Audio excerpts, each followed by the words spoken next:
Hi, everyone. Welcome to the House of ZK Radio.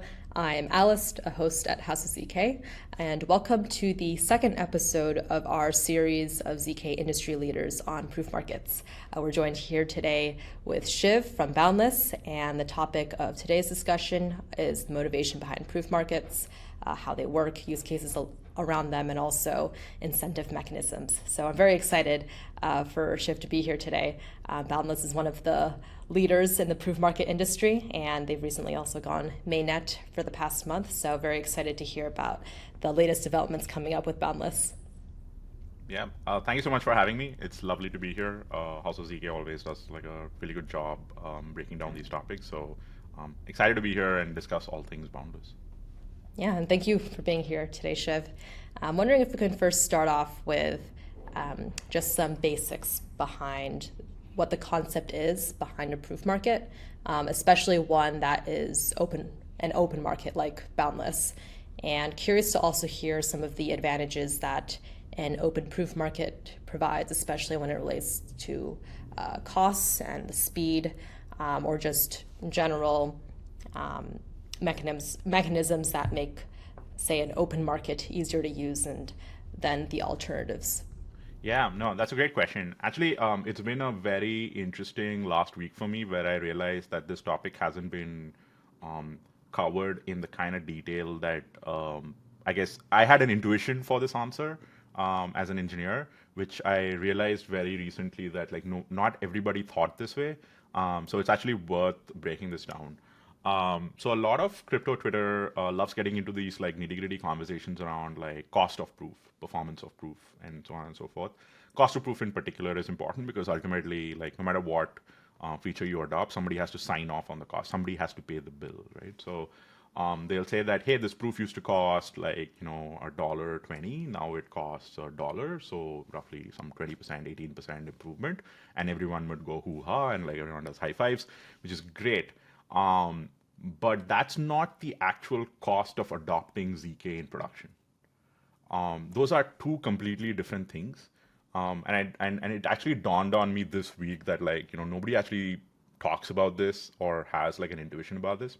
So when you adopt ZK or really anything into your product, any sort of new feature or new capability, what you generally do is go to your infrastructure guys, your engineers, or your CTO and say like, hey, I need to have so many machines available to do these jobs.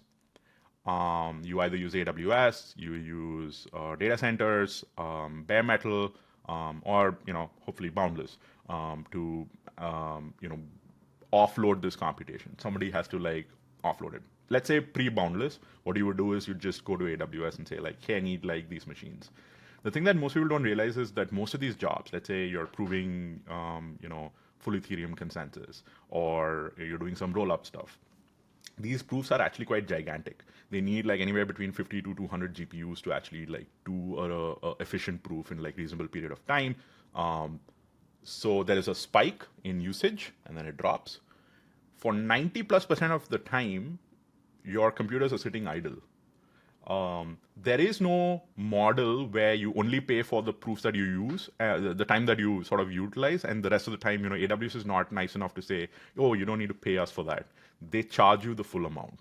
So these like improvements in like proof systems, which are important, don't actually reflect in your final billing or your utilization of ZK. This is one of the reasons why like ZK has been historically slow in like full adoption. Everyone sees that it's useful, but the load pattern is extremely spiky. It's not consistent. It's not like you're running your regular servers. It's usually like goes to like 100% then comes back and stays at zero. And then like a few hours later it goes to 100%. But you need all these machines on standby because of the frequency, but the frequency is actually quite low. The only way to actually solve this is to have multi-tenant loads.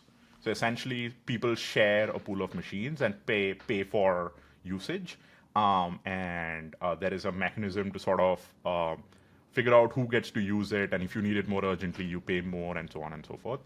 That kind of multi-tenant setup leads you to proven networks, because then that's exactly what Boundless is a multi-tenant environment for you to run your proofs, where we have a collection of these machines available to run these proofs, and you are using a marketplace to figure out who needs the proof urgently, or who has a large proof and doesn't need it urgently, or like somebody has a small proof but they need it like within the next 30 minutes. How do you price this? Do this price discovery yourself, and so on and so forth. But even then, that problem of like keeping supply online doesn't go away. So let's say it's a completely open and permissionless network. Think of Uber, right? Like it is also somewhat permissionless in that anybody can become a Uber customer, anybody can become an Uber driver. Let's assume KYC, most people will pass it and so on. Their Uber initially, to keep passengers, interested in their service, had to handsomely pay drivers on top of whatever they were making. So there was a egregious sort of like incentive program to keep everybody online, which is why SoftBank had to like invest, billions of dollars, pour in billions and billions of dollars to like make sure Uber could survive the initial days. People who build centralized or distributed provers have to do the same. They have to figure out a non-programmatic way to like keep everybody engaged and make sure the provers don't leave the system or exit the system. A decentralized protocol, on the other hand, like Boundless, we've figured out how to do this programmatically and bake it into the protocol itself. Proof-of-verifiable-work actually provides the liveness guarantee that there is always supply available, because these folks are rewarded for being online and showing that they're online, and then picking up and creating what you can call like a network capacity that gets filled with these orders as they come in and people are willing to pay for them. So that's the only reason why like ZK adoption will take off, is that now ZK is available at a moment's notice at an extremely low price point. Now, how low?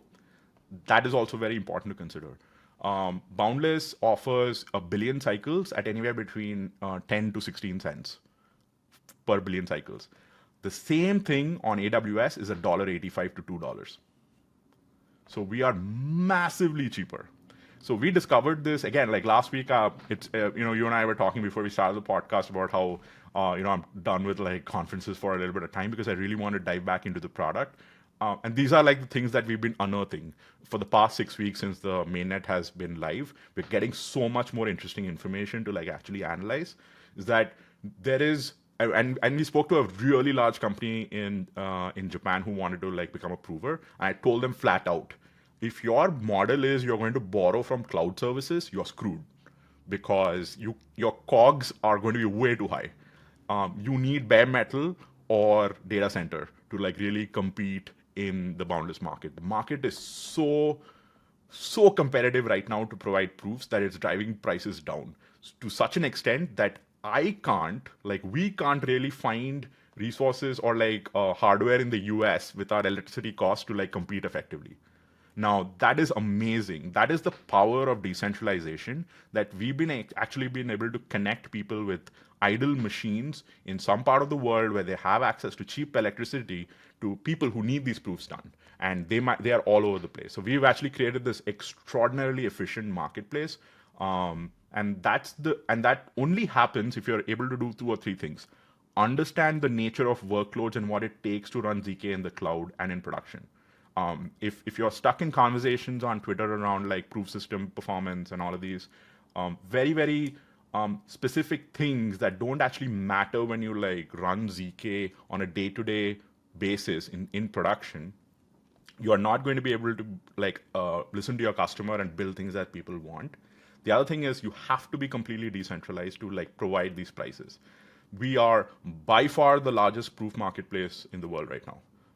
We just did our previous epoch. Our epoch is 48 hours long, completed like 800 and something trillion cycles. We are on our way to doing 1 quadrillion cycles per epoch. That's insane. You could prove like multiple ETHs with that, and Base and Solana. Throw all of them in, and we have capacity to prove all of that. And it has to be completely on chain. This is very, very important. If you are not providing an entry point for people in the DevX environment that they're comfortable with, so I'm building a smart contract, I need to be able to access your market from wherever I am and get the proofs delivered where I want it to be delivered, and I can pay for it with the token of my choice, and I'm not forced to like bridge things and so on. You make it completely accessible to people. So those are three things that are very, very important when building proven networks.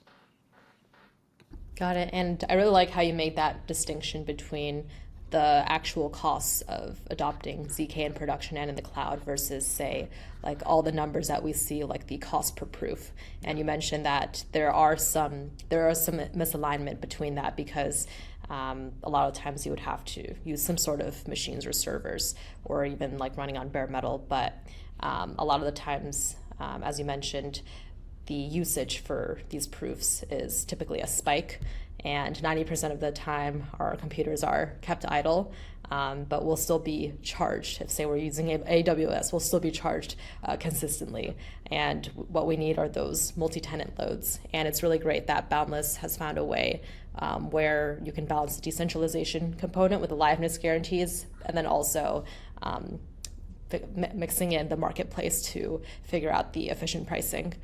So it's really great that Boundless has all of these considerations in mind, especially when it comes to the end user side. The end user, at the end of the day, they want fast proofs and they want cheap proofs. And the provers, they want to provide their compute and then also be fairly compensated for that. So it's really good that Boundless is taking into account, all the parties that are involved. And I also wanted to dive more into the modularity aspect that Boundless is really engaged in. And Boundless really focuses on the idea of a universal design.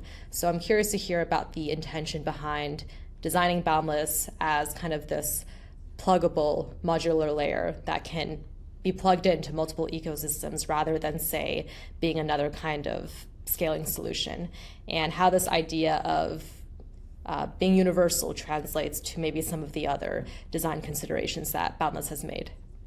Yeah, since day one, like really, when we were designing Boundless, we had like these trade-off conversations, right? So if you're building a sort of ecosystem or a module of any kind in Web3, you have three choices roughly.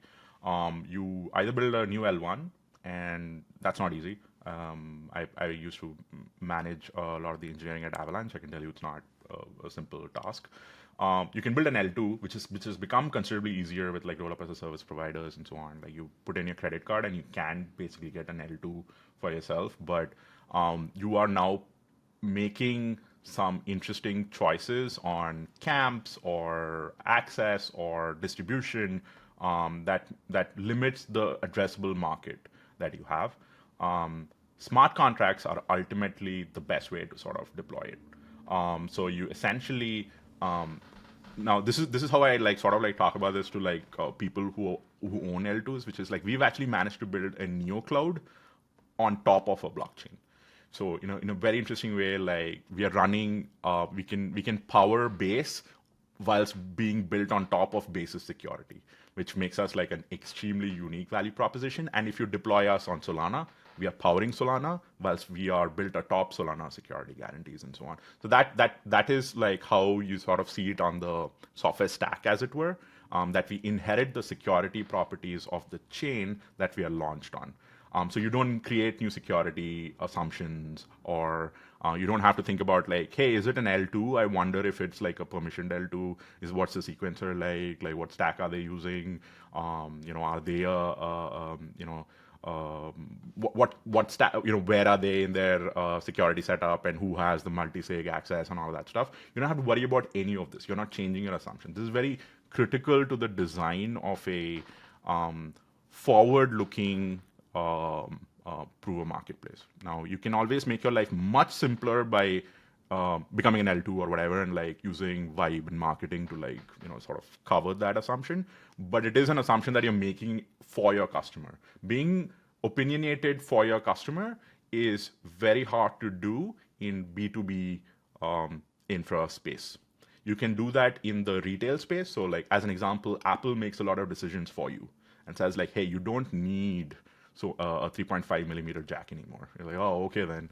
Apple told me, so I guess that's fine. But you can't do those kind of things for B2B because they are much more stuck up on like decisions that they want to control. So it's very important that you're a plug and play unit across like the blockchain ecosystems. Also, the way to sort of visualize this, and modularity is extremely important, but it's also an overused term.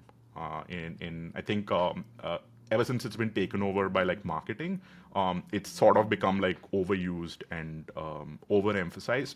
Essentially, what you want is a really good stack to build on top of. And that's what really companies, especially the Web2, infra giants that are coming in, like all the payment guys, like, I just saw JP Morgan launch a bunch of stuff. All these guys, when they come in, they don't think in terms of modularity, they think in terms of what stack am I buying. They either buy the AWS stack or the Microsoft stack or the Google stack. So they're like, what's the Ethereum stack look like? What's the OP stack look like? What's the Arbitrum stack look like? And they go, okay, for settlement, I'm going to use this. And for my compute, I want to use Boundless. And that's how we are really engaging in these conversations. And this is where we see most of these conversations going as well. They're basically saying like, oh, I need to do a lot of compute. I want to do it off chain and I want to settle it on some chain. And here is the best stack for me because it makes sense because of my background, of my skill set, the assumptions that I want to make, or the kind of application that I'm trying to build. Because Boundless is not unopinionated on this, it allows us to be more, how to sell this, more sellable, I guess, to like different use cases.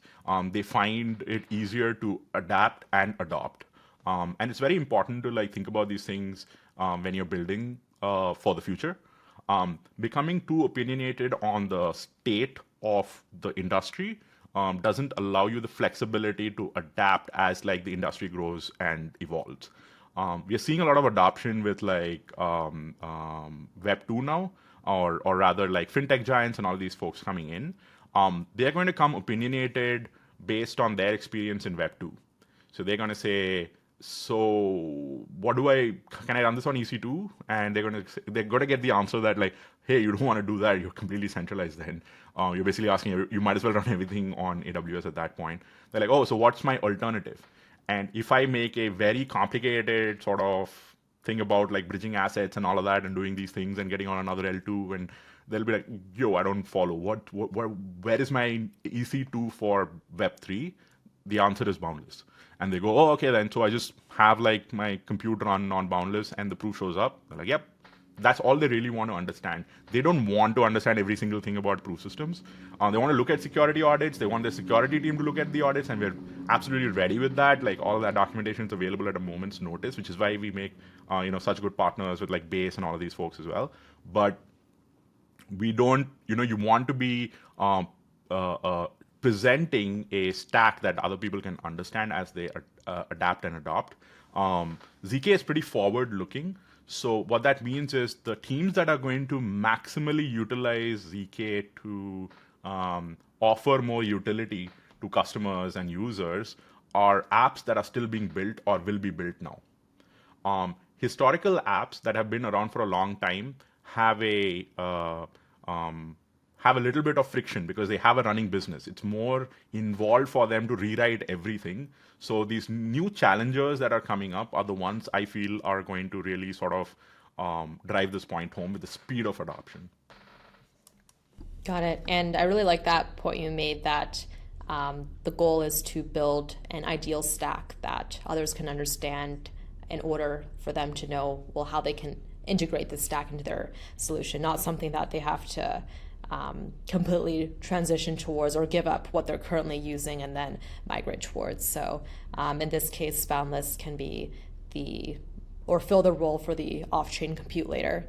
And there are some other aspects of the stack that people can think about, but Boundless at least is integratable with this portion. So I think it's really great that Boundless has found a way to really try to integrate with these existing B2B solutions without having to have them like completely change the stack that they're using. So that adapt and adopt mindset I think is really important. And just about proving in general, curious to hear any kinds of particular challenges that still currently exist in the ZK proving space. In the past few years, we've seen cost reductions by magnitudes, and now we're hearing like a lot of talk that proving costs are no longer the barrier anymore. So curious to hear if there's any other kinds of new challenges that we can anticipate or are still happening in the proving space right now, and anything that you predict happening in the near future. Yeah. So this is barely a prediction because I have knowledge of this. So it's more of a short thing. The next gen zkVMs are coming in Jan. Like RIS Zero is there. We have like an internal release candidate that we're playing around with right now. We hope to see anywhere between 5 to 7x increase in performance and cost optimizations to just come out of that, and probably even more. But like we want to be, RIS Zero's history has always been that we don't like to overstate and inflate. We'd like to like surprise and delight instead. So we think that it's definitely a 5x bump. Like my hope is with precompiles and like things that are more targeted towards certain workloads, you'll actually see even higher perf bump. And that is the next generation of like circuits and so on that are coming out. M3, which is based on the research done by the folks behind Binius, Irreducible, who put together all of this, and we took the best part of their research and are building the M3 circuits out of that, and that's going to be amazing. There are a few other teams as well that are coming out with their next gen zkVMs, which is excellent. I really like that our industry as a whole is like moving in like a cars, like generational improvements. So that's going to be amazing. If you thought it took you like $10,000 a month and that was your zk bill, now it'll be $2,000. So really really impactful changes on the perf side. It's I would say like we had made it accessible for every roll-up to be a zk roll-up and for every chain to be a zk chain. At this point, like after those performances sort of start landing, it's a no-brainer. It's like negligible cost really to make your rollups zk rollups. And there will be a intense amount of pressure from the observers and the movers and shakers of the industry for everyone to be a zk rollup. Once you have those zkVMs, I think there's going to be a race towards fully formally verifying these zkVMs so they can actually be enshrined. One thing that keeps me up at night sometimes is like, all the zkVMs are going to become honeypots, right? Like, so if you base all your security of your funds and so on like a few specific zkVMs, then you have to make sure that they're basically bug-free, soundness bug-free, and you need to do all of it. RIS Zero has always been in the forefront of this. Like full formal verification is the next step, in my opinion. Picus is another tool that we help co-develop with our partners, and it's been widely adopted in the industry to like again find more soundness issues as well. So there's fantastic progress in trying to make like a few zkVMs like the de facto standard for securing critical information and critical and sensitive information. So that's really where it's headed. You're going to see costs tumble, which is really really good. So if Boundless is able to subsidize the cost of proving by like 80 to 90%, and we're already seeing that, and the actual cogs go down a further like 5 to 10%, or like these prices keep dropping, what will happen is there'll be a lagging indicator. Like it'll take 3 more months for teams to realize like, holy shit, everything became way more cheaper than we thought. And they're going to, more and more demand is going to show up, more interesting applications are going to show up. And that's really the 2026 that I'm looking forward to. I feel like Q2 2026 is probably going to, everyone's like, now is the ZK era. I saw a Balaji tweet today, I retweeted it as well. Like, we are in the privacy era and so on. Q2 is going to be so interesting. We are pretty much from now till like early January, the focus of the Boundless team is in really sanding off all the sharp edges. So people, avoid making mistakes when they're pricing their orders, build better tooling, make it even easier for provers, for price discovery, for, better tooling overall for participants on the network. and simultaneously focusing on getting more and more demand that is right in front of us. We're basically deal making is like, that's how the sausage is made in Web3, right? Like, it takes like a month and a half of conversation, then 2 weeks of people signing stuff, and then the engineering team takes like, a month or so for them to like really adopt and for the demand to show up. We're going to see a lot of that in like Q1, but in Q2 is when I believe like really the privacy applications are going to show up, and it's going to change everything. There's going to be tremendous pressure on Web3 applications at first, but then all applications to adopt ZK standards for personally identifiable information. That's beyond Web3, in my opinion. It's about just privacy and the entire conversation. Today, I think Apple announced their digital ID, improvements to digital ID, where you can use it at TSA to get into airports and so on. That's going to be ZK. It has to be ZK. Why would I just trust Apple when there is a better solution that can be an open standard, that can be used by every ecosystem, and you don't need to trust one provider? That is going to happen, in my opinion, and yeah, that's going to be when like ZK is on every phone and every application. You and I are going to have to figure out what do we want to rename the podcast, because ZK will be everywhere. Yeah, it's very true, very true. And I'm also very excited for that era as well. And I think that the way for ZK to be truly scalable is if it's able to be silently integrated into all of our existing applications. So integrated in a way where the end user doesn't even like realize that they're using ZK. There's no extra barrier to entry for them in order to use it. And just as you said, it's very exciting that we can see these zkVMs become fully enshrined sometime in the future. So they're not just isolated infrastructure units that we've been seeing, but instead something that is fully integratable into existing applications that we're using. And even as you mentioned, we can see some privacy-related applications and even those that are beyond Web3. So I can also envision a future where we'll see ZK all around us, and it's very, very exciting. Yep. And on top of that, on the topic for like future outlook or trends, curious to hear about any kinds of trends relating to proof markets that you see. So we're seeing a lot of projects creating their own proof marketplaces, like with several zkVMs. We also see some separate proving layers coming up as well, and just a lot of developments on trying to optimize the proof generation aspect. Are there any kinds of limitations or caveats with the approach of the proving system designs for existing solutions that makes Boundless approach unique? And also when it comes to the ZK lifecycle or pipeline, there's different steps, right? There's like the proof generation step, there's the verification step, and then afterwards, teams will have to figure out with their verified proof how they're going to apply that to their use case. So curious to hear kind of Boundless role within that life cycle and how it really tries to optimize for at least the proof generation aspect, and then getting ready for the proof verification step within that life cycle. So curious to hear about those proof market trends, and then also Boundless's role within that whole ZK proving life cycle. Yeah, no, that's a great question. So I think in some instances, my honest take is like some of the designs when you try to run your own proof marketplace or do sort of in-house proving is oblivious to the actual cost of proving or the infrastructure required to do all of these things, unless you have access to zero cost basis machines or like heavily discounted machinery. Maybe you bought secondhand machines, or like your uncle gave you like 100 GPUs for free.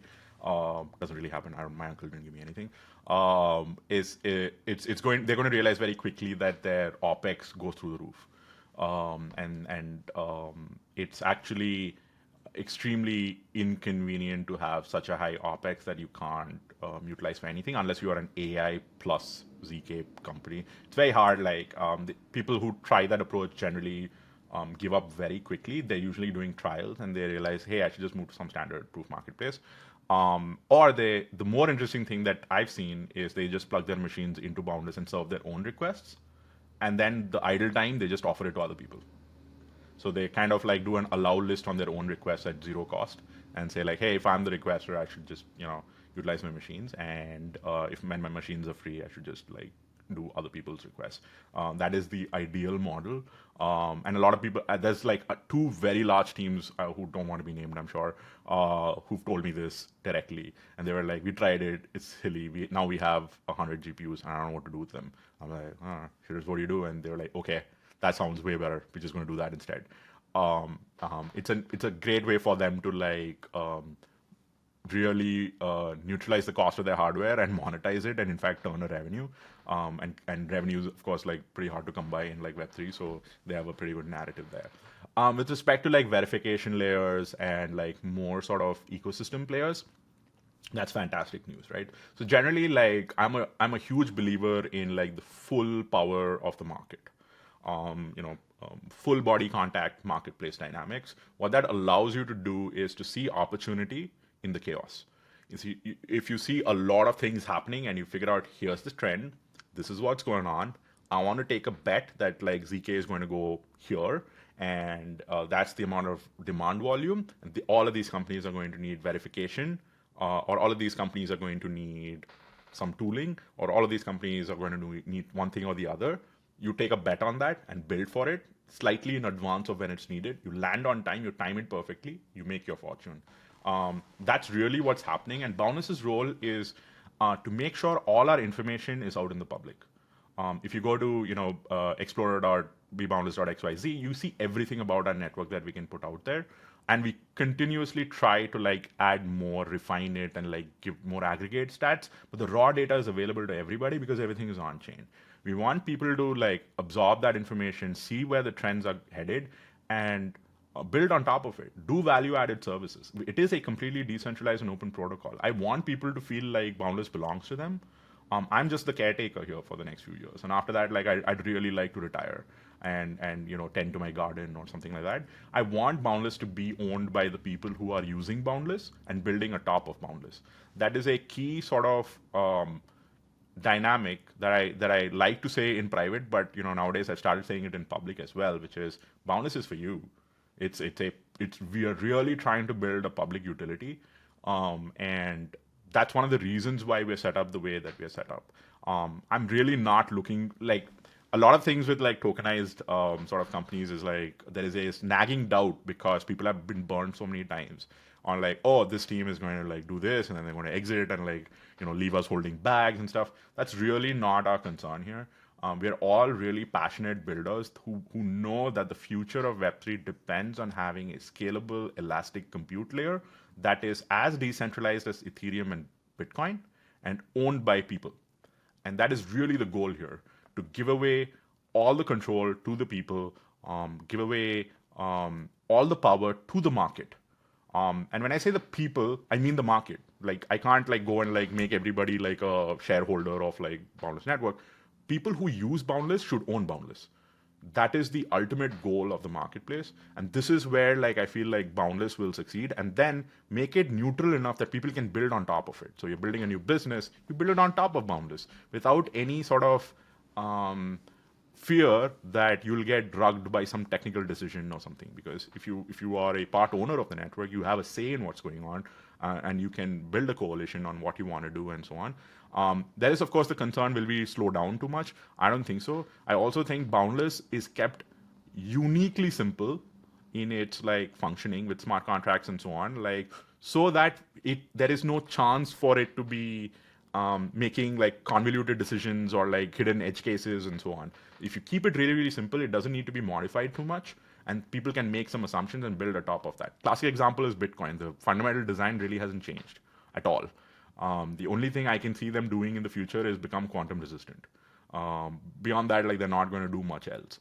We want to be in that same sort of category of like, how do you interact with the market and all of that? It's like highly optimized, dead simple, and it's kept there. How do you get incentivized on the token side? Keep it dead simple and completely market driven, and get out of everyone's way. That's really the way we want to drive this and build this. And we're finding good success. My whole background is building markets and marketplaces, and I used to work at AWS as well. I was telling my product manager, seeing the price discovery and OpEx converge so quickly is insane. It took AWS like 3 years, $100 million, half of Seattle working on it. to like get there. We've done this in like a few weeks. We built a global coalition of provers who can like drive costs down. It's like having multiple AZs in like no time. Building an AZ used to be like a huge thing in 2012, 2013. Like the whole AWS summit used to be about like, hey, we've launched new data centers in China, in Hong Kong. Like, we're just already there. And this is unbelievable. At some point, historians are going to study this, in my opinion, because it's never been more obvious to me that the power of tokenomics and Web3 unleashes the power of innovation in without any constraints.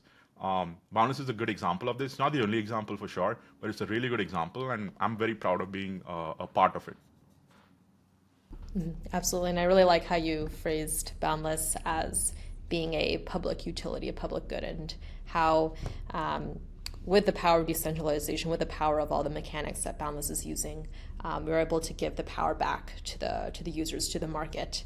And it's a really great case study of, as you say, the power of what we have today with Web3 and with the idea of decentralization and the reason why we're all here today. So it's really great that you kind of mentioned this, overarching perspective, and I think that's really important. And also, just going back to some of the points that you mentioned about how you anticipate a lot of privacy applications that will be showing up in in Q2 and the next few quarters, and then also adopting ZK to deal with our PIIs and even those that are beyond Web3 related. So once we get to that point, I'm curious to hear about your thoughts on the role of these prover marketplaces with server-side proving versus, say, client-side proving, where people generate proofs on their own backend, especially for those that are, say, privacy preserving. Perhaps some users are more cautious just because there's, like for example, some PIIs involved or some more sensitive information that they don't want to risk leaking. So curious to hear about the role that you see with these proving marketplaces or any kind of solution that involves outsourcing your proof generation somewhere else versus the local side proving. Are there any sort of scenarios or cases where one approach is more advantageous over the other and vice versa?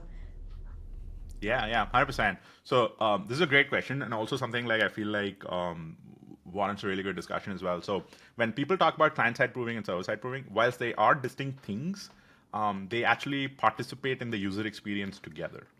So you actually see that, let's say you remove the proving component and just talk about client-side computation and server-side computation. That's literally how all your apps on your phone and your browser work. There's a bunch of stuff that runs on the website or on your app, and then it sends a bunch of information, and most of the heavy lifting is done on the server side because you don't want to burn through your battery on your laptop or your phone, especially your phone, which is usually the interface that everyone prefers now. Now, when you have client-side proving and server-side proving, you're going to see pretty much the same thing. I think people are under this assumption that once you have client-side proving, you will just do all things on the client. Unless you want to burn your battery 20% at a time doing signature verifications. That is not how things are going to happen. You're going to do very sensitive, simple computation on the client. Even though like Apple has, GPUs on its phone and so on, those are really like for gaming.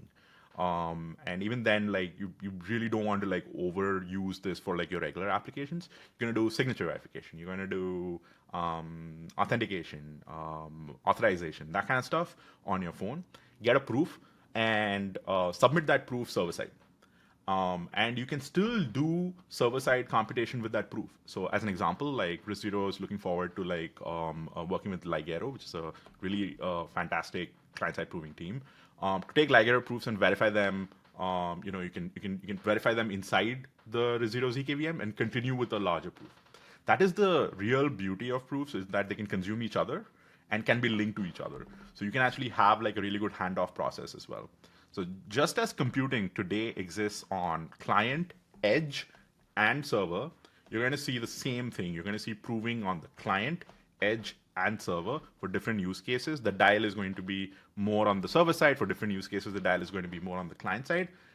The way to actually think about this is the more people use ZK, the more standard it becomes, the larger the size of the pie. it doesn't take away from the addressable market or the growth of the market if client-side proving actually shows up. It actually enhances it in a lot of interesting ways. So that's one thing to like really keep an eye on and not get sort of like drawn into a conversation on, oh, is it all going to be on the client? That's really not possible unless somehow they figure out how to make batteries that are like 400 times better and so on. The other thing to also consider is for Boundless and our tokenomics, we're actually the only token or model which actually can monetize privacy. Because the proof of verifiable protocol actually works at the proof system level, you can actually bake in proof of verifiable work in client-side proving as well. So, in a very, very interesting way, we'd be the first protocol to incentivize privacy and say like, hey, if you use ZK for like all your authorization needs and all of that, and your phone actually does some compute to do it, you can actually earn a ZK coin for doing that proof, because we can actually show that you did the cycle, versus most of the protocols that are unable to like connect their network with any computation done off-chain. That makes us extremely unique. And when I say we are forward-looking, we really are forward-looking, because we know this is coming down the pipeline over the next 6 months to 1 year, that there's going to be an explosion on this front. We want to be ready for that. Proof of verifiable work is the only way to connect ZK compute across the planet to one token and to one network. And that's really something we wanted to achieve in our design. So we're very unique in that way, and people are going to like realize this, because currently it looks like a edge case. It's like, yeah, that's weird. That's an interesting choice, like whatever, and people move on. And then they suddenly realize like, hey, wait, does this mean if JP Morgan is doing a lot of ZK proving in their internal data center, they can still, earn ZK coin? It's like, yeah, they can. So if I'm running a workload on my phone or my browser, I can earn ZK coin. Yes, you can. You're participating in the network by like offering more capacity. So that is the ZK coin, and Boundless is actually the only network that connects ZK computation wherever you do it, whenever you do it. So that's like a very, very interesting design pattern there. That is much more forward-looking than any other sort of network design. Partly because like our ambitions aren't limited to just doing rollups. Rollups are today. Tomorrow is interop, in my opinion. After that is privacy, and after that, to be honest, I don't know. Like AI, most probably. AI is probably, I would say, like the real test of scale and brute force. How much compute can you ram into a zkVM or a ZK circuit? But the way the trends are going, I think the next generation of zkVMs will really be AI focused. Currently, I think they are very focused on making sure compatibility, performance is like fantastic for rollups and just good enough for like previous gen or even 2 generations prior AI models. The next gen zkVMs after that are probably going to be like good enough even for like AI. And again, like exciting time to be alive. Yeah, absolutely. And it's a really great point also when you mentioned that our proofs can consume and be linked to each other, and there's a good hands-off process there. So we can anticipate seeing proving on the client, on the edge, and the server sides, not necessarily completely separate components where you have to like choose one over the other, depending on your application. And it's also very interesting that Boundless has found a way where you can monetize privacy and using proof of verifiable work on the client side as well. So it's great that all of those considerations are made. And just on the proof of verifiable work side, I wanted to talk a little bit about incentive mechanisms as well. So curious to hear in general what sort of primitives you think are really needed to facilitate proper incentive alignment for decentralized proof markets between the proof requesters, those who want to get their proofs generated at a low cost and at a fast time, versus the proof requesters who want to, the provers who want to receive the fair prices on the network, and any facilitators involved as well. So wanted to hear about any sort of existing limitations for maybe some of the current incentive models that are out there, and how Boundless is addressing them in the proof of verifiable work model. Yeah, so that's it's the fundamental truth of life that somebody has to foot the bill. Like you're running a bunch of machines to do all these proofs. So that has machine costs, human resource costs, and electricity costs. You can't run away from it. So somebody has to pay the bill, and they need to make enough money to pay the bill, plus a little bit more, or a way to see how they can make more, or else they will just shut down their machines and go do something else. That is like an inescapable truth that you can't run away from, especially if you're in the business of running proven marketplaces and so on. And you have to have a really good understanding of COGS. In case your users don't know what COGS is, cost of goods sold. So it's like, what does it take to like actually run yourself as a prover, right? So you must know what that number is. We do. We have a very good grasp on what those numbers are. If you use the cloud, if you use new clouds, if you use bare metal rental, and if you own your own machines, 5090s or 4090s. We have like internal data that is extremely accurate that can tell you how much it would cost to do any of these things in most parts of the world. Now, let's say like that fact exists. This incentive needs to cover that plus whatever the customer is willing to pay you. Both of those combined together needs to cover those costs. Otherwise, you are operating at a loss. And no matter how much, how affable you are, people don't like running at a loss. So it is very important to make sure these incentive mechanisms are at that level where it can cover whatever is left after like people pay you. Obviously, people requesting proofs, they have a ceiling.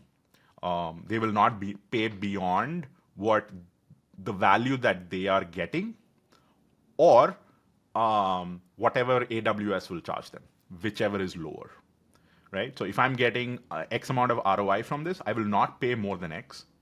And if you are charging me more than what I can get on the regular compute marketplace, I'm not paying you that either. So it has to be below that.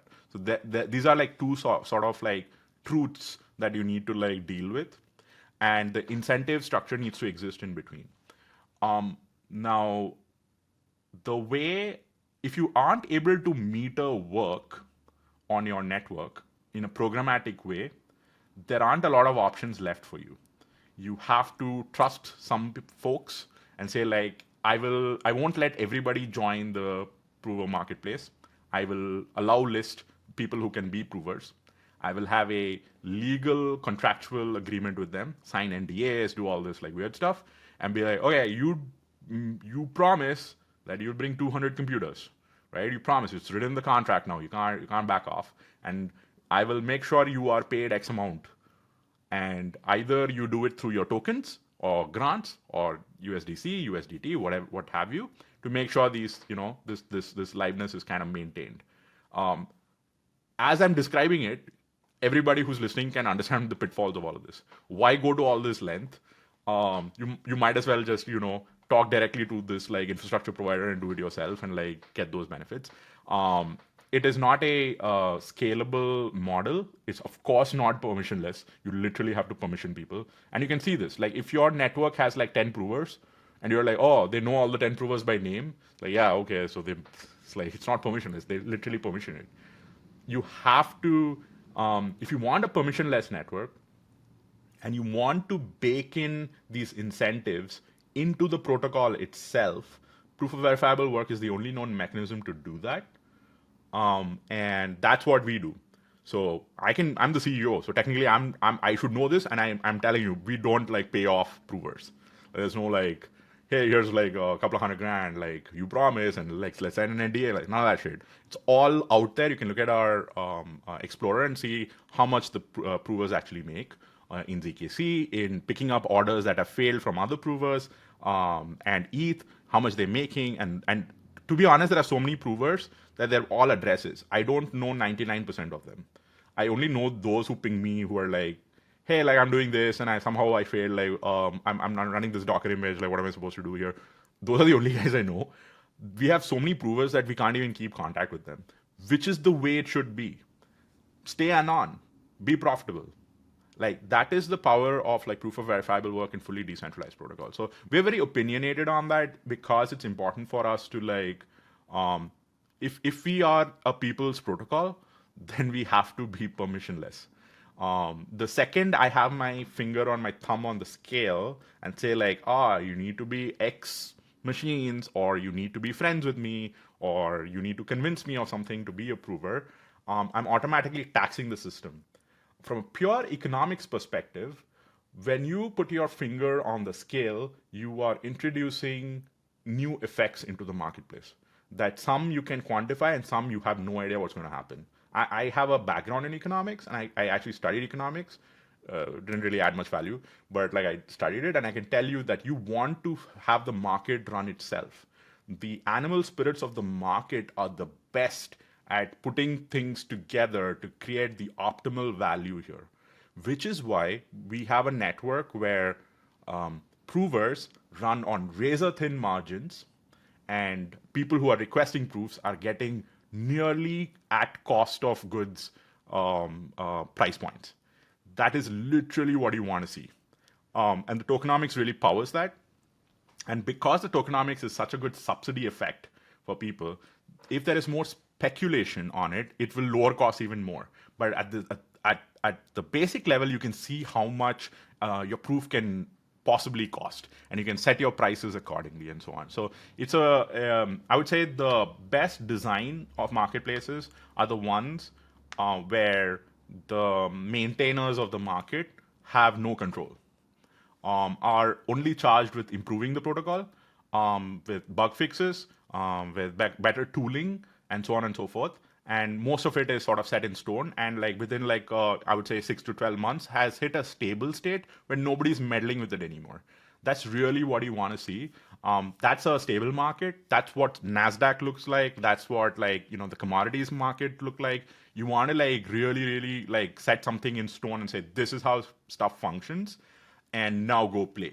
And everybody can take a back seat. At that point, anybody can be a prover, anybody can be a requester, and the marketplace finds the best way to give you the best price point, and you will see so many more interesting things happening, in my opinion. There are so many thought experiments you can do in terms of what happens if somebody builds a faster zkVM. What happens if somebody finds access to a better set of GPUs? What happens if somebody gets access to really cheap electricity? There are so many interesting things here, and that will create levels of services for people who are like, hey, I need the best in class machines because my proofs are large and I only have 20 minutes for any of these proofs to complete. They will come in at a different price point. You will see clumping of requests and so on. So it's going to get super funky. I talk to my product managers every day, and I was telling them at some point the amount of trader focus we see on DeFi products, you're going to start seeing it inside the marketplace itself. People will pre-buy compute and sell it at a different price because they're like, oh, I see these guys are building this app. They're going to need zk. I'm going to buy some compute from these guys in advance, have a deal, broker a deal, and then go sell it at a different price. You're going to see futures trading, all of that stuff. I'm again super exciting time to be alive on this, to see all this. But Boundless won't directly be building any of this. We want to maintain the foundation and make sure that is held in place. It is dependable, fully audited, simple, and then people can build castles on top. Absolutely. And just as a last question before we end today's session, I know Boundless has launched its mainnet a couple months ago, but are there any kinds of particular takeaways or results that the Boundless team had from the launch, and how will this inform any decisions coming in the future roadmap? What can different users expect? Yeah, so I think we really did realize that we focused quite a lot on making the market extremely robust, but we could have done a better job of investing in the tooling side of things. We realized there were a few foot guns for people who were requesting really large proofs at $0, and they were like, "Why is no one picking up my order?" I'm like, bro, you don't want to pay any money for your order, no one's going to pick it up. And we realize it's just some default set in the config that people are just sort of picking into. And also we've done a couple of updates on the prover software, the software that manages your, orchestrates your fleet of hardware. We've really improved that, and you can see it on the chart as well. There'll be price discovery that is the difference between the 80th and 20th percentile is this wide, and somewhere around 10 days ago or 5 days ago or something, it really starts narrowing because price discovery has become so efficient. These are constant improvements we need to do to the tooling. We're going to keep investing in that. There's going to be quite a lot more releases to address a lot of feedback We've been really happy with the level of engagement and feedback we get from our top provers who are don't hold anything back. Some of them are a little bit shouty. I wish they were a little bit more polite, but like it's part and parcel. The customer is always right. That's what customer obsession is. So like we really want to focus on making sure everyone is successful. Yeah, so that was really the first learning, which is like, yeah, we should have like worked a little bit harder on the tooling. But there was only so much time and so many people. We're gonna keep investing in that. You're gonna keep seeing more and more interesting tools for people to use. And now, really, to be honest, people are starting to build their own tools, and they won't even tell us. They're just like, oh, we built our own custom thing. I'm like, oh, okay, cool, best of luck. So we really want to see more and more of that because everybody's trying to find an angle, an edge, to be a better prover, to be better at requesting, to do better price discovery, which is fantastic news for us. Great. And yeah, it's a very exciting time indeed. And it's really exciting that there's some people who want to build their own custom tooling on top of Boundless as well. So lots of new innovations happening.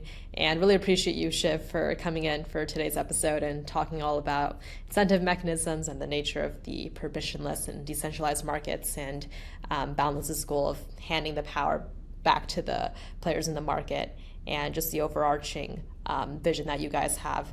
It's all very inspiring, and I think the Boundless team has done a very great job in the proof market space, and very excited to see where the next things come up. So thank you so much, Shiv, for joining today's episode, and really appreciate you for being here today.